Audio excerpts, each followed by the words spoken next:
Hello friends, welcome back. In this session we are going to discuss about spinal poisons. Myself Dr. Srinivasan, professor of FMT from Chennai.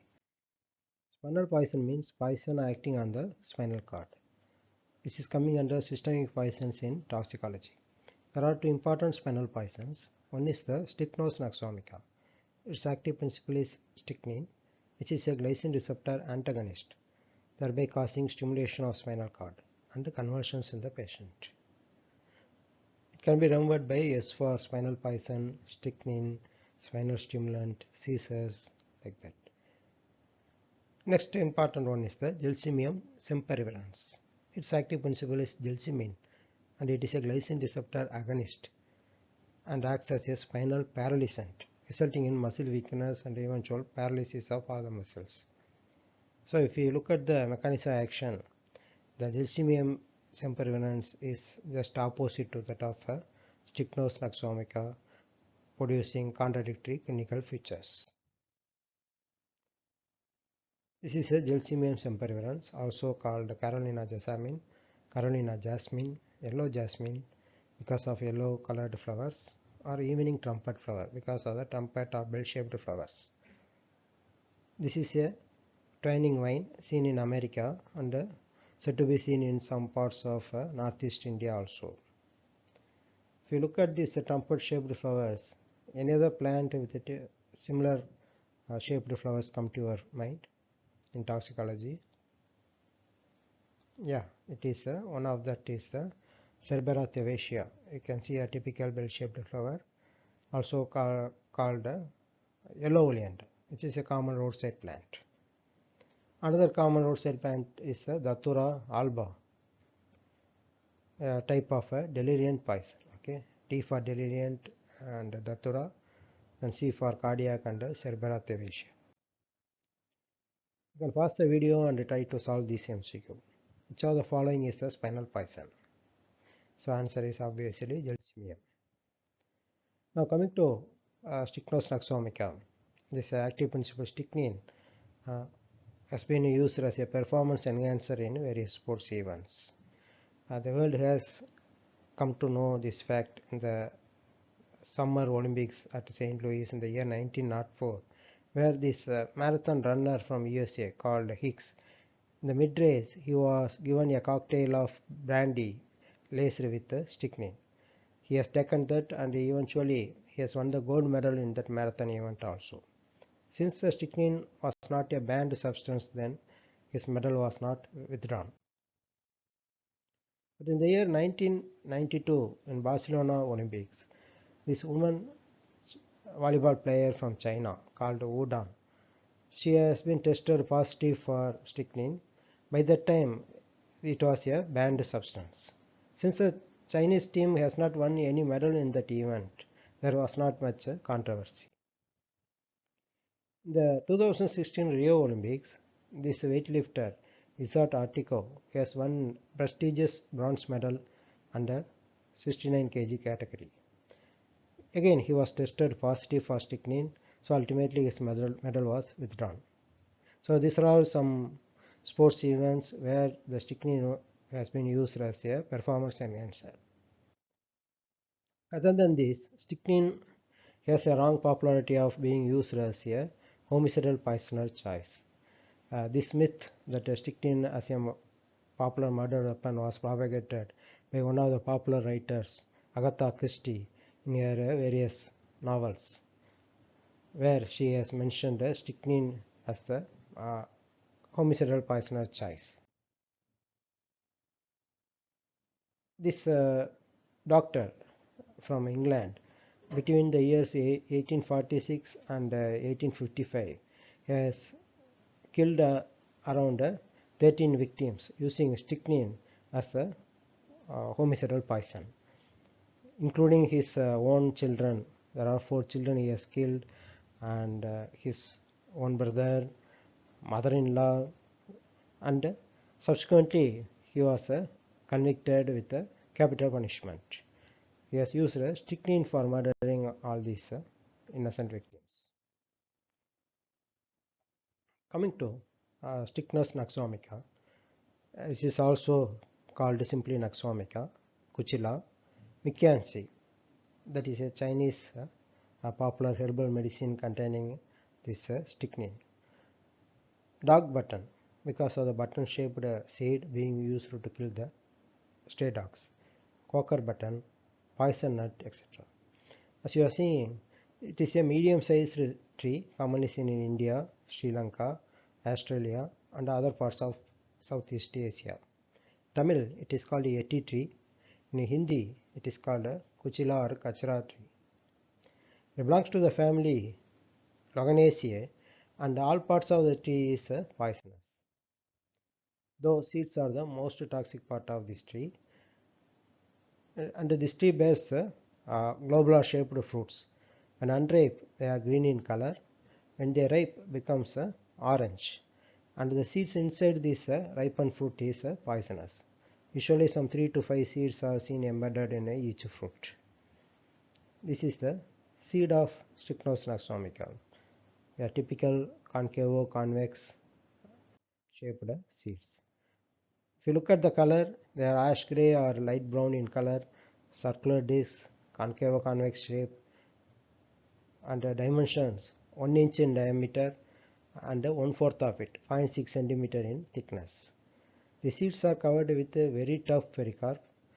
Again, that pericarp is covered with radiating fine, shining, silky hairs, giving a shiny appearance to the fresh seed. Because of this hard pericarp, if someone simply swallows the seed, it won't get digested by the gastric juices. So there won't be any toxicity. Suppose the victim is this bitten or crushed, or if he has prolonged chewing the seeds, there is a prolonged chewing of seeds, then there will be absorption of poisons with a rapid development of clinical features. The seeds are odorless, extremely bitter in taste. If you look at the shape, the seeds are mimicking the shape of the RBC. In forensic medicine, this similar shape, that is one concavo-convex shape or crescent shape, comes in subdural hemorrhage. In the CT scan, this SDH is seen as a concavo-convex shape, radio-opaque shadow under the dura and between dura and brain. So S for strychnine, S for SDH as far as this shape is concerned. Coming to active principles, there are mainly 2 active principles.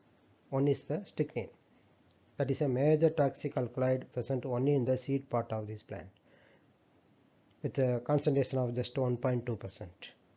Another toxic alkaloid is brucine. In addition to seeds, it is present in root, stem, bark.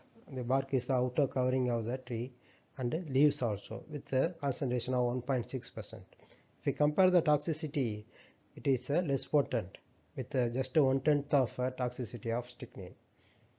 Other than these 2 toxic alkaloids, tea contains loganin, a type of glycoside that is present in fruit pulp and bark part of the tree. Only in traces it is present. It is not toxic. Those principles causing poisoning is strychnine and brucine only. So which is called Kuchila or Gajra in Hindi, that is B. nux-vomica. Which poison is known as dog button? Again C. nux-vomica. Nux-vomica seeds contain 2 alkaloids, strychnine and brucine. Active principles except D, that is thebaine. There are 3 major opium alkaloids seen in Papaver somniferum. One is morphine, thebaine and codeine. It can be remembered by the mnemonic MTC, okay, Metropolitan Transport Corporation bus, you know. So M for morphine, thebaine and codeine. This strychnine, the active principle, is synthesized and it is available in colorless, odorless, rhombic prism-shaped crystals looking like sugar, but extremely bitter taste. In fact, this strychnine is said to be the most bitter substance in the world. and it is detectable even in a dilution of 1 in 70,000. The strychnine dissolves sparingly in water and ether, but dissolves well in 90% alcohol, benzene, and chloroform. And as we have seen, this strychnine is generally in the past used as a pesticide to kill the nuisance causing rodents in the fields and all, as well as to kill the stray dogs. That is why it is called that dog button. These are the commercial baits with attractive colors seen, like blue, purple, green or red colors being provided to look them distinct, so that it won't be accidentally taken. So these baits are mixed with meatballs or any other food and being given to the stray dogs just to kill them. Over the period of time, these rodents learned the taste of the strychnine and start avoiding this. That's why nowadays the strychnine is not at all being used as a pesticide now. Other than pesticide, it was used as an arrow poison also, just for hunting bigger animals by the tribals and all, as well as to kill the cattle also, just to obtain leather. It is used as in various folk medicines as analeptic, that is a general tonic to improve the health, performance enhancer in sports as you already seen, used as a nerve tonic, given in uh, as a tonic form to the elderly people suffering from various nervous disorders, tremors like that, and used as a cardiac, respiratory or appetite stimulant also, and being used as aphrodisiac also. Aphrodisiac means the agent which causes increased sexual desire in the person, or which increases the libido. Recently, the strychnine poisoning occurs in various drug abusers, because the strychnine is generally added as an adulterant to various dope drugs like cocaine, heroin, amphetamine, LSD, etc. A combination of heroin and strychnine, when it is taken as IV injection, is called a hot shot. H for heroin, S for strychnine. We can remember this combination. Suppose due to excess adulteration following IV injection, the strychnine poisoning occurs and deaths also have been reported. Coming to toxicokinetics, strychnine is rapidly absorbed from GIT, nasal mucosa and all parenteral routes. Liver is the major metabolizing organ, contributing 80% of that, and 50% is excreted in urine and bile, saliva and milk also. In one case, the lactating mother is taking medicinal preparations containing strychnine. Though it contains traces of strychnine only, the breastfed infant was showing signs of strychnine poisoning, though mother doesn't show any features. So it is a proof that it is excreted in milk. So elimination half time of strychnine is just 10 to 16 hours, and strychnine both delays as well as resists decomposition, and it is said that it is seen in cadaver following burial up to 4 years. So it is one fact which makes this strychnine not commonly used as a homicidal poison, because the strychnine is detectable even after several years following burial. To understand the clinical features of any poison, we have to understand the mechanism of action. So the mechanism of action of strychnine, let we begin with the basic understanding of these muscle contractions. The spinal cord, this ventral anterior horn contains anterior horn cells or alpha motor neurons that exit the spinal cord, as you are seeing in the picture, to innervate the muscles. This is the neuromuscular junction. When the excitatory signal passes via the anterior horn cell, uh, as you are seeing in the right picture, it opens up the voltage gated calcium channels, resulting in release of excitatory neurotransmitter acetylcholine that are stored in the vesicles there. So from the anterior horn cells, this acetylcholine is released, and that goes and binds with the postsynaptic receptors, acetylcholine receptors in the muscle cell membrane. Okay, the muscle cell membrane, when it attaches, that opens up for further voltage gated sodium channels and calcium channels, resulting in muscle depolarization and contraction. This is how the muscle contraction occurs. Whenever that excitatory signal transmits via anti-horn cells, these Renshaw cells also getting stimulated. They are also called as inhibitory interneurons, which are in close association with the alpha motor neurons.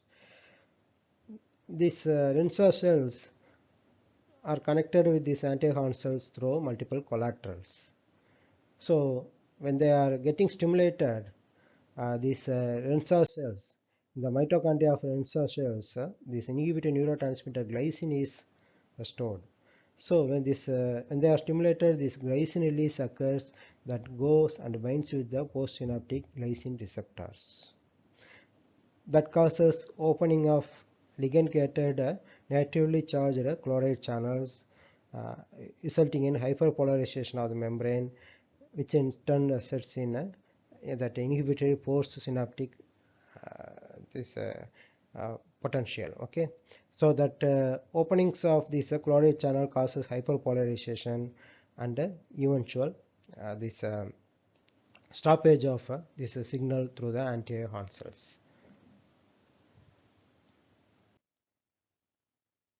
Now what happens is this after consumption of this Strychnos nux-vomica and any root, this strychnine goes and binds with these same glycine receptors in the anterior horn cells of the spinal cord, thereby preventing the action of this inhibitor neurotransmitter glycine. So there will be a continuous transmission of action potential along the anterior horn cells, the continuous release of acetylcholine, and a sustained muscle contractions occur.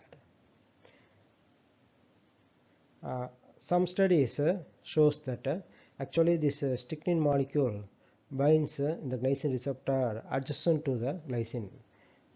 So it interferes with the opening up of chloride channels by the glycine, so thereby preventing a hyperpolarization. So in the exam, you need not elaborate write this mechanism of action of strychnine. Simply you can write as strychnine molecules bind to postsynaptic glycine receptors on the anterior horn cells. So there will be a competitive antagonism of strychnine at the postsynaptic glycine receptors at the anterior horn cells. That is called a competitive antagonism. So this receptor blockade causes a release excitation with eventual constant muscle contractions. When the diaphragm, which is the main respiratory muscle, is also going for spasm, there will be a respiratory arrest and eventually death occurs. This is a simple mechanism of action of this strychnine. What is the mechanism of action of gelsomine? That is a glycine receptor agonist. So eventual spinal cord paralysis and muscle paralysis occurs. Strychnine will act on mainly these anterior horn cells. Inhibitory neurotransmitter in spinal cord is glycine.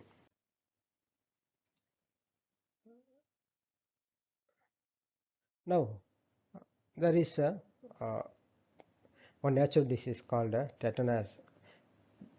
These clinical features produced by tetanus often resemble strychnine poisoning because the mechanism of action is almost similar. Now let us see how this tetanus toxin acts.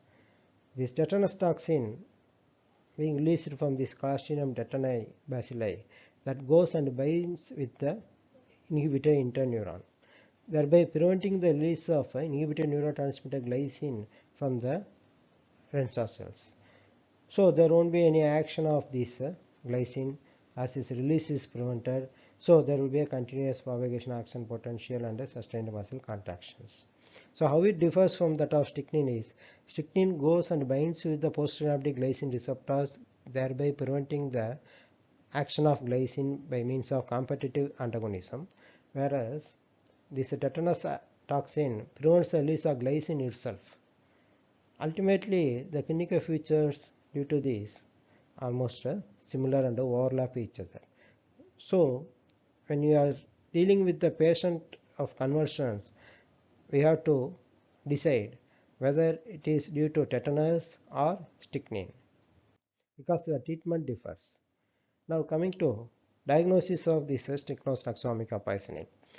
Using urine or stomach wash, so that are gastric aspirate samples, by applying the various techniques like thin layer chromatography, gas chromatography, mass spectrometry, simply called GCMS, high performance liquid chromatography, these are all commonly employed. Chemical tests for detecting strychnine include Mandelin, Wenzel, Sonnenschein tests. A simple bedside test is you have to make the aqueous or water solution of the suspected sample. If it is strychnine, on injecting the solution into the dorsal limb sac of frog, within few minutes the frog shows development of tetanic convulsions and eventually it dies. Had the material not composed of strychnine, there won't be development of any convulsions in the frog. So this is how injection being given to the dorsal limb sac, and the frog, if it is strychnine, showing this typical spasmodic state.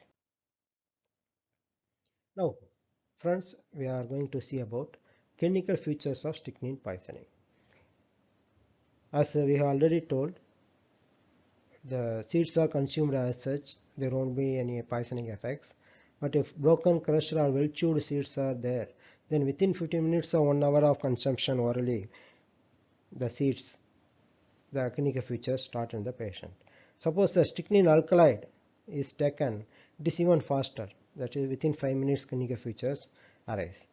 Now, initially, due to bittermost substance in the world, patient feels the bitter taste leading to nausea, and he feels epigastric pain also. There will be a choking sensation initially in the throat, followed with a dysphagia, that is difficulty in swallowing. The clinical features are divided into 3 phases. One is a prodromal phase, convulsive phase, then a remission phase with the cessation of convulsions.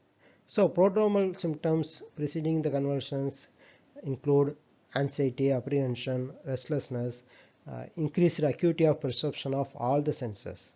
There will be hyperasthesia for all the stimuli like visual, auditory stimuli, cutaneous stimuli, like that. Then patient will show the initial muscle twitchings, okay, due to this constant this propagation action potential followed with the acetylcholine. So muscle depolarization first manifests as muscle twitchings here and there, and in the face also we can see the stiffness.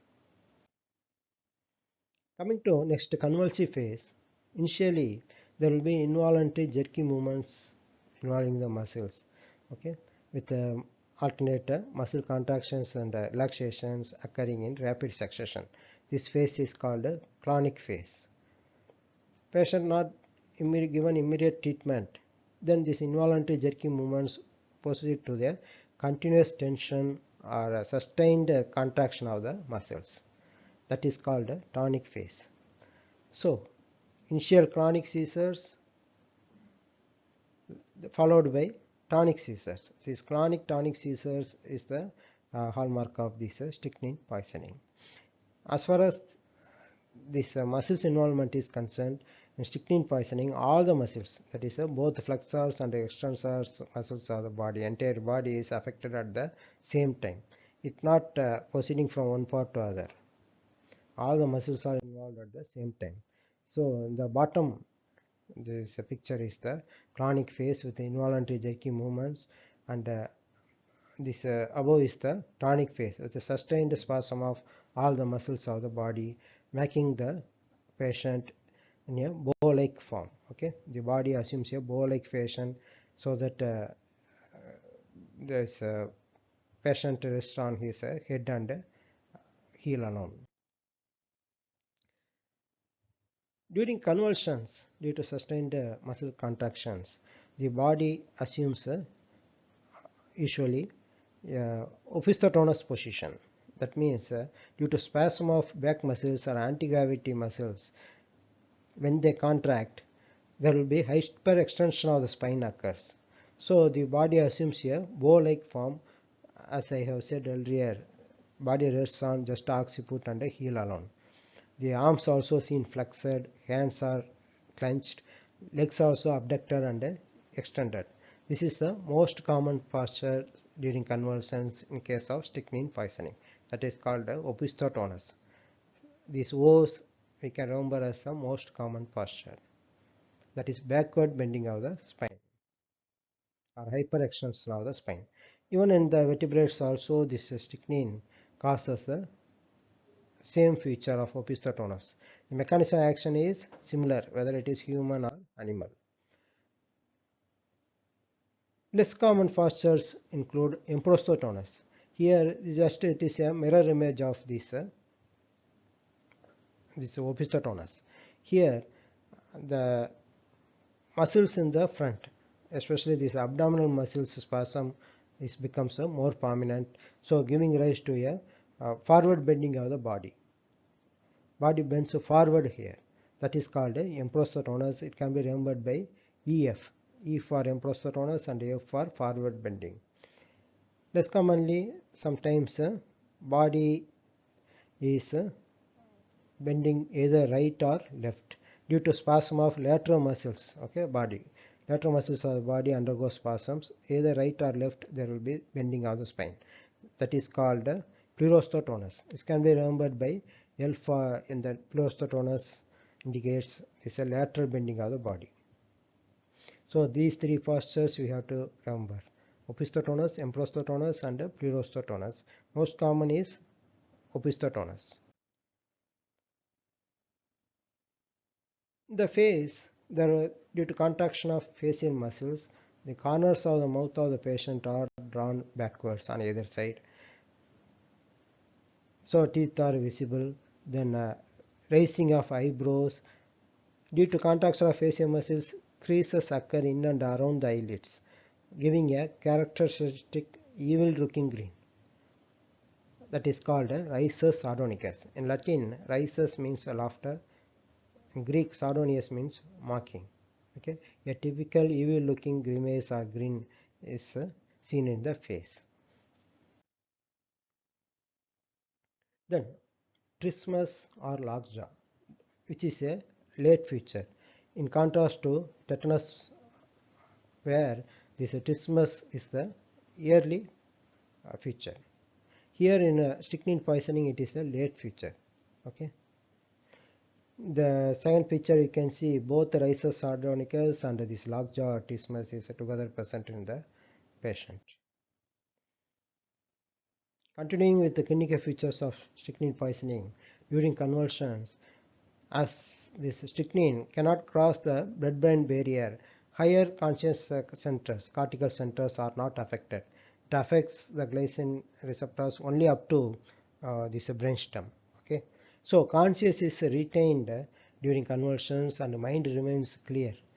So the patient is aware of his impending death during convulsions, and he also, due to painful spasm of muscles all over the body, patient will be experiencing a very severe agonizing pain.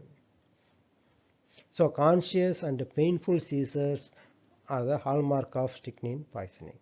Generally, in other types of seizures, consciousness won't be present, whereas in strychnine poisoning seizures, patient will be in a conscious state during the entire seizure episode.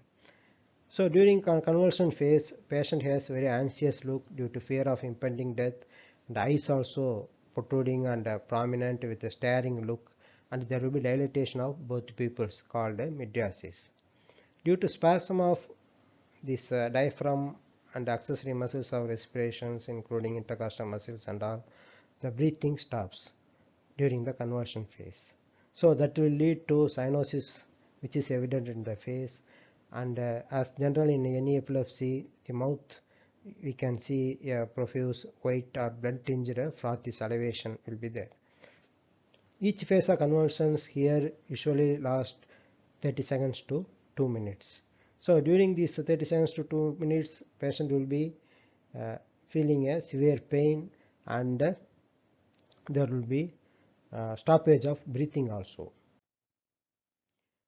Then comes the next phase, that is the remission phase. That is the third phase, is the remission phase, where after 2 minutes of these conversions, there will be stoppage of these conversions and total relaxation of the entire body. Okay, all the muscles from head to foot are completely relaxed, including the diaphragm, etc. Whereas in the tetanus, in between the conversions also muscles will be in rigid state. Whereas in strychnine, there will be total relaxation of all the muscles. So now breathing resumes following relaxation of diaphragm, resulting in decreasing of this cyanosis in the face. Dilated pupils during the convulsions tend to contract and assumes a normal size. Then there will be cold perspiration, okay, sweating all over the body, and the patient looks relatively better, though he is severely exhausted because of the conversion phase. Now, usually after 5 to 15 minutes, or even earlier, if there is some slight sensory stimulus, like touching the patient, or even gentle breeze of air, even a slight noise, or a light source, can these trivial stimuli can trigger the next episode of convulsions. Or even otherwise, usually 5 to 15 minutes after this remission phase, okay, this second episode of convulsions occur if the treatment is not given immediately. But this times if the convulsions occur, they are of a higher intensity compared to earlier convulsion phase. So what happens is, these episodes of convulsions, remissions recur usually 4 to 5 episodes, patient will die. Okay. True about strychnine poisoning is, all the muscles are affected at the same time. That is a hallmark. Whereas in this tetanus, it starts at the face and proceeds further with a lockjaw and all. Hyperextension of the body in strychnine poisoning, that is backward bending due to spasm of anti-gravity muscles, that is called opisthotonus. That is in fact the most common posture. Which of the following is the lateral bending? See, L is we can easily remember L for pleurostotonus, that is lateral bending. Nux-vomica poisoning posture commonly assumed by the spine is, most common is opisthotonus only. The O and most we can remember. False statement about strychnine, loss of consciousness. Of course, that is the one, because consciousness is the hallmark of strychnine poisoning we have seen. Strychnos nux-vomica poisoning patient becomes unconscious immediately, becomes unconscious in 1 hour or so, becomes unconscious in stage, remains conscious throughout. The answer is again obviously D, remains conscious throughout. Patient was brought to emergency with a history of intake of some unknown seeds. Here convulsions, opisthotonus and facial muscle spasm. The most likely poisoning is, yes, obviously nux-vomica. Okay, opisthotonus is the clinching here. So if there is that duration of each convulsions that gradually decreases, and the interval between the convulsions, that phase gradually increases, that indicates a good prognosis. Patient may survive. Suppose the reverse occurs, the duration phase of convulsions that increases, initially some 30 seconds, second phase of convulsions lasting for 1 minute, third phase 1.5 minutes, like that, and the interval between the two convulsions is decreasing. So initially some 15 minutes, then 10 minutes, then 5 minutes is the remission phase. That indicates the bad prognosis. Okay, so treatment is not effective. Death usually occurs within 4 to 5 episodes of convulsions if there is no treatment or treatment is not effective. So due to convulsions, there are other features also seen in the patient. One is due to convulsions, muscle contractions leading to increased body temperature. where the body temperature rises up to 43 degrees Celsius, that is called hyperthermia.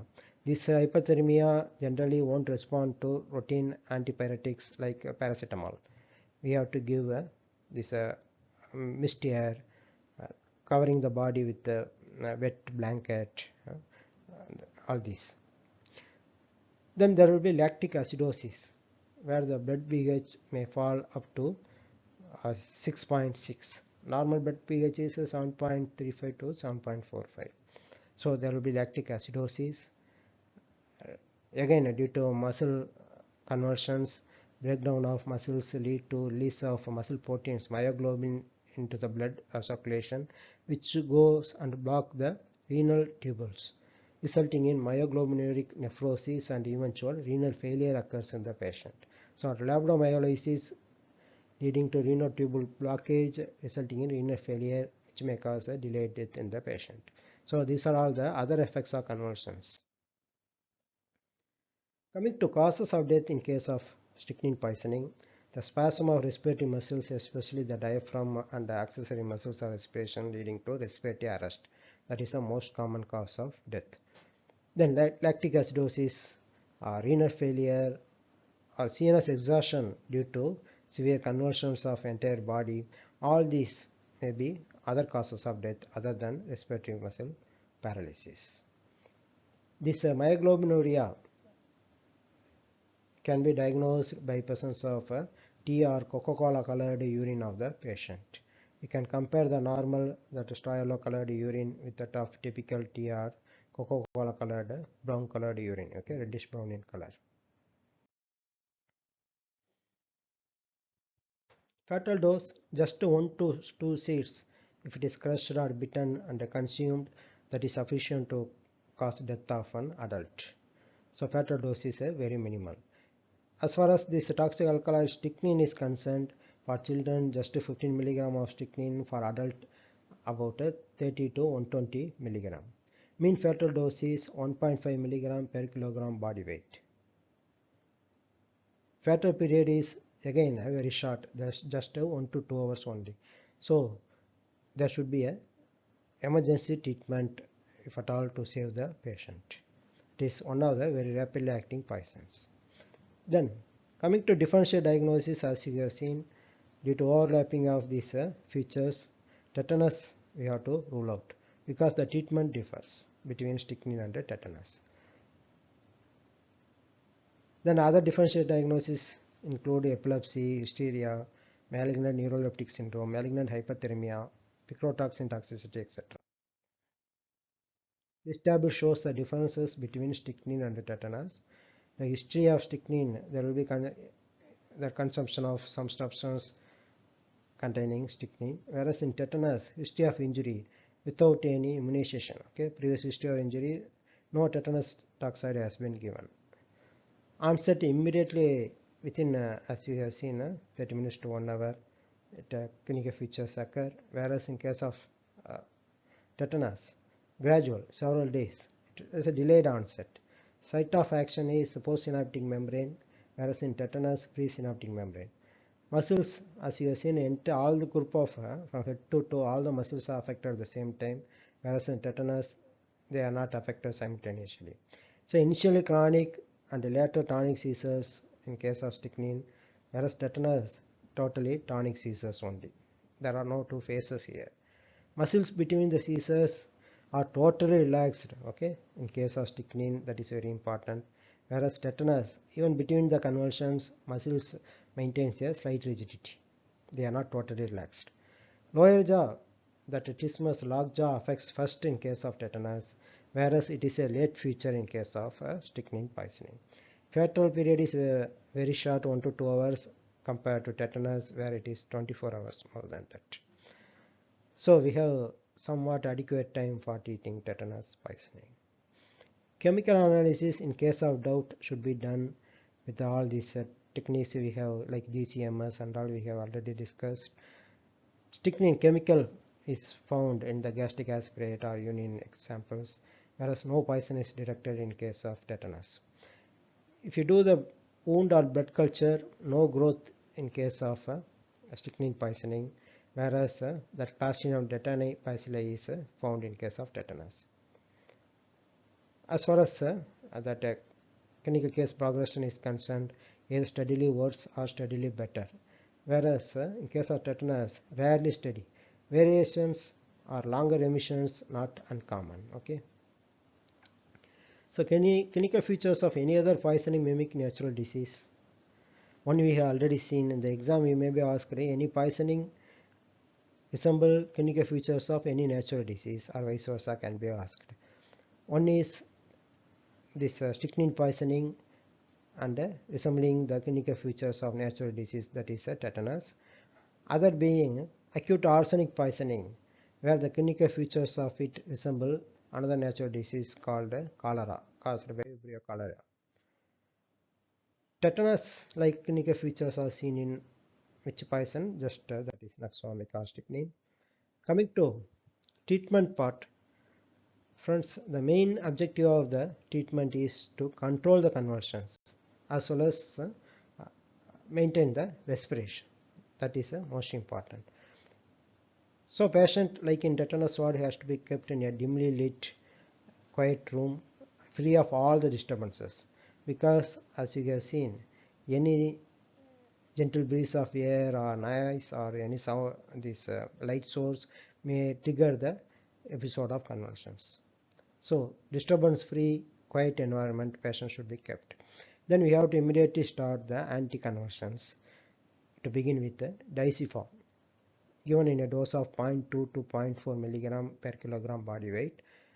Slow IV over 3 minutes. You should not rapidly push the IV diazepham, because that itself precipitates the respiratory arrest.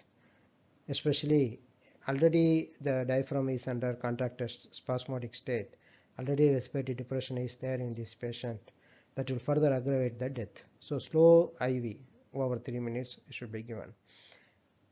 Drug of choice is, if available, short-acting barbiturates, especially injection pentobarbital or amobarbital, amita or amital sodium, 300 to 600 milligram IV is the drug of choice. That also not effective, we can go for neuromuscular blockade, especially this pancuronium bromide, galamine, etc. After hooking the patient to a ventilator, because this neuromuscular blockade can cause that paralysis of diaphragm and respiratory muscles. So that will worsen the respiratory failure. So after hooking the patient to a mechanical ventilatory support, then neuromuscular blocking agents like galamine can be given. That also not effective, then we have to go for inhalation anesthesia with the chloroform or ether during the remission phase, because if you give this inhalation during the convulsion phase, there won't be any respiration, because of the, as you have seen, due to diaphragmatic contraction. So there is no use. After convulsions, this stops. When the breathing resumes, that time we have to try this inhalation anesthesia. So that will almost stop the convulsions. So mainly anticonvulsants with the drug of choice, short-acting barbiturates like this pentobarbital sodium or amital sodium are beneficial. So this is the pancuronium bromide. This is the chloroform and ether that should be given in the remission phase as an inhalation anesthesia to control the seizures. Then respiratory support, that also should be given. You have to maintain the clear airway, because mouth is of froth as seen generally in convulsions, so that has to be suctioned out. Maintain the clear airway. Then we have to, if needed, endotracheal intubation, okay, connecting the patient to the ventilator and all. Then after convulsions are controlled, gastric lavage can be done with 1% potassium permanganate solution. That is effective if given within 1 hour of ingestion generally. But you have to keep in mind this gastric lavage has to be attempted after securing the airway with a cuffed endotracheal tube. Otherwise, this aspiration can occur. Okay, aspiration of this gastric contents, aspiration pneumonia and all will be there. And it should be given after convulsions are controlled, because the introduction of gastric lavage tube, if it is given before controlling convulsions, that itself trigger the first episode of convulsions in the patient because of the increased acuity of perception for all the senses. So after gastric lavage is done, that should be followed by, through the same stomach wash tube, we have to instill the slurry of activated charcoal, that paste that absorbs, okay, that absorbs the whatever leftover poison following the gastric lavage that remains in the stomach. So it causes a reduction in the gastric absorption of the leftover poisons. So gastric lavage followed by activated charcoal infusion. Then other supporting measures include IV fluids to maintain the urine output at least 1 ml per kilogram per hour to avoid any metabolic acidosis and renal failure. We have to correct electrolytes and acid-base abnormalities. Urine alkalization is said to be as useful as a prophylactic measure against development of renal failure. For controlling hyperthermia, as I told, paracetamol won't be effective. We have to use active cooling measures with ice water immersion by applying cooling blanket, covering the body with a cooling blanket, mist fan, etc. Then symptomatic treatment according to the clinical features. Drug of choice for strychnine poisoning is, as I told, short-acting barbiturates. Instead, it can be given amytal sodium or pentabarbital sodium, like that. Due to convulsions, body temperature remains elevated even after death for a brief period. That is called post-mortem caloricity, because convulsions increase the, as you have seen, increase the body temperature. So that also causes the body temperature remains elevated for a short period after death. Then only body starts cooling. Due to effect of convulsions, the ATPs are exhausted, so the rigor mortis sets in early than the usual timing and may last longer, because this strychnine causes delay as well as it resists decomposition. So because of delay of decomposition, this rigor mortis lasts longer. Then signs of asphyxia, they are seen in all the internal organs including a spinal cord. They are showing congestion. In asphyxia does this congestion, this petechial hemorrhages, cyanosis, edema, these are all common. Due to rupture of muscles secondary to convulsions, we can see microscopic tears with extravasated blood in the muscles. Peritoneum also may show hemorrhages due to, again, damage during convulsions. Seed remains can be recovered during autopsy from the stomach. These are all some postmortem features or autopsy features in case of strychnine poisoning. So important one here is the early onset and delayed disappearance of rigor mortis, postmortem caloricity, and asphyxia signs. For preservation of viscera, for sending chemical analysis, routine viscera like stomach, intestine, that is approximately 30 centimeter of small intestine, some 500 grams of liver, half of each kidney, some 10 ml of blood and urine. All have to be sent. Okay, this can be remembered: silk, routine viscera, stomach, intestine, that is small intestine, liver, and kidney. Then for special viscera, in addition to these, since it is a spinal poison, entire spinal cord has to be sent for chemical analysis. One cerebral hemisphere, including the brainstem, especially the brainstem part, that has to be sent. And strychnine also has direct toxic effect on the heart. Heart also may show this poisonous this chemical. So for chemical analysis, these three special viscera has to be sent along with the routine viscera. So that entire spinal cord, as you are seeing in the left side picture, along with the one cerebral hemisphere has to be sent, including especially the brainstem portion. As I have already told, since strychnine is extremely stable, not going to be destroyed due to decomposition, and can be detected even usually 4 to 5 years after burial.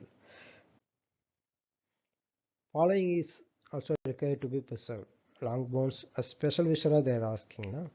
Muscle, spleen, brain, so you can include brain. Poisoning has to be distinguished from tetanus. Now coming to medical legal importance of this poisoning. As a differential diagnosis, we have to first make out whether it is strychnine or tetanus poisoning. Usually accidental, because out of curiosity children may chew the seeds, or consumption of medicinal preparations in cases of or food contaminated by poison. Okay. Whereas in case of adult may take more than the prescribed dose as a nerve tonic or used as a general health enhancer, analytic, like that. It can be, suppose overdose of poisoning occurs, then this strychnine poisoning can happen. As I have already seen in the beginning, recently the strychnine poisoning cases are common in drug addicts, secondary to being used as an adulterant to various street drugs like cocaine, heroin, LSD, etc. Suicide is rare because of the agonizing death, so mostly accidental in nature. Rarely it has been used as a homicide, as you have seen in some initial cases, because why it is rare is due to extremely bitter taste. It is difficult to mask the taste. The victim usually direct it. So to avoid being directed, generally the strychnine is added to some bitter liquids or liquors like beer and given to the uh, person. Because of its easy detectability, even after a burial several years, because of the bitterness, bitter taste, and a dramatic onset of symptoms, as it is one of the rapidly acting poison, is used as a homicide is relatively rare. Arrow poison, that you have already seen in the beginning. Other arrow poisons other than strychnine are abrus, precatorius, calotropis gigantea, crotin, aconite, a cardiac poison, curare, snake venoms, etc. Then cattle poison, aphrodisiac, abortifacient also for inducing criminal abortion and all. The picture you are seeing, that alcohol is laced with strychnine, which may sometimes somehow reduce the bitterness of the strychnine, can be given to the victim. So medical importance several A's. No? One is arrow poison, aphrodisiac, abortifacient, adulterant to the street drugs. Which of the following is used as an arrow poison? That is Strychnos nux-vomica. So with this we have come to the end of this discussion. These are all the references. I thank all the authors for this helping me to prepare this presentation. Thank you for your patient watching. If you like this video, you can share to your friends and colleagues in other colleges also. Thank you, and we will see you with another topic in the next session. Bye.